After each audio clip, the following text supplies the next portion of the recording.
நம்ம அடுத்தது சங்கே முழங்க சாமி இளங்கோவனோட முக்கியமான பேச வராங்க.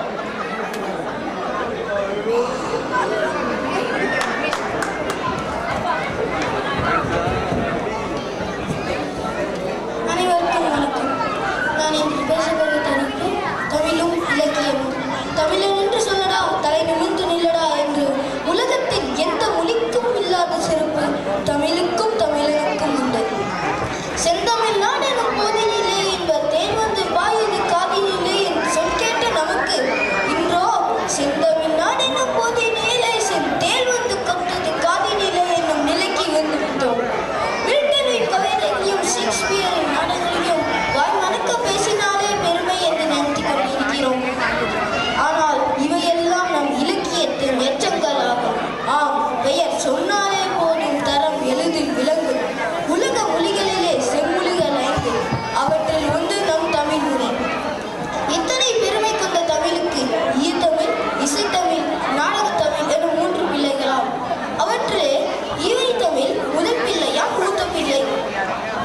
தமிழன் அறிவியலுக்கு முன்பாகவே தான் வாழும் பூமியினை 5 திணைகளாக குறிஞ்சி, முல்லை, மருதம், நெய்தல், பாலை என பிரித்தான்.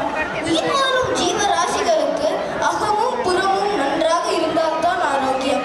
அதே போல இலக்கியத்திற்கும் அகநானூறும் புறநானூறும் கண்டான்.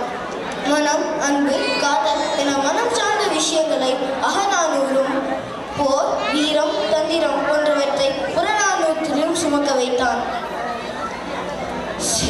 சிலப்பதிகாரம், மணிமேகலை, சீவக சிந்தாமணி, வளையாபதி, குண்டலகேசி என 50 காப்பியங்களையும் இளங்கோவடிகள், சீத்தலை சாத்தனார், திருத்தக்கதேவர் போன்ற சிற்பிகளால் செதுக்கப்பட்டவை. அகர முதல எழுத்தெல்லாம் ஆதி பகவன் முதற்றே உலகு 3 அடியில் உலகையே அளந்ததாக புராணங்களில் உண்டு. ஆனால் தமிழன் 2 அடியில் உலகையே அளந்தார். அவர்தான் திருவள்ளுவர்.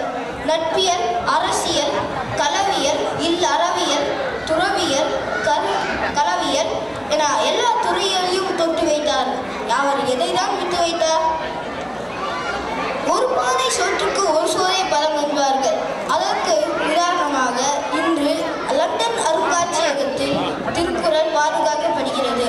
இதில் என்ன பெருமை என்றால், இந்த மாதிரியும் இல்லாத புது மாதிரியாக எந்த ஒரு பேரழிவு வந்தாலும் அழியாத வண்ணம் இது டங்ஸ்டன் இலைகளால் உருவான ஒரு அருங்காட்சியகம். மனிதன் வாழ்வியல் முறையினை உலகிற்கே சொன்ன இலக்கியம் நமது தமிழ் இலக்கியம். என்ன பெருமையாக உள்ளதா? ஆம், பெருமைப்பட்டுக் கொள்வோம். கம்பன் வீட்டு கட்டுத்தரையும் கவிபாலும் என பெரியோர் சொல்லி நாம் அறிவோம். இன்று முதல் ஒரு சாப்தம் ஏற்போம். தமிழ் இலக்கியம் படிப்போம், இல்லையெனில் தெரிந்தால் வீட்டுக் கொள்வோம் என வாய்ப்புக்கு நன்றி கூறி விடைபெறுகிறேன். நன்றி, வணக்கம்.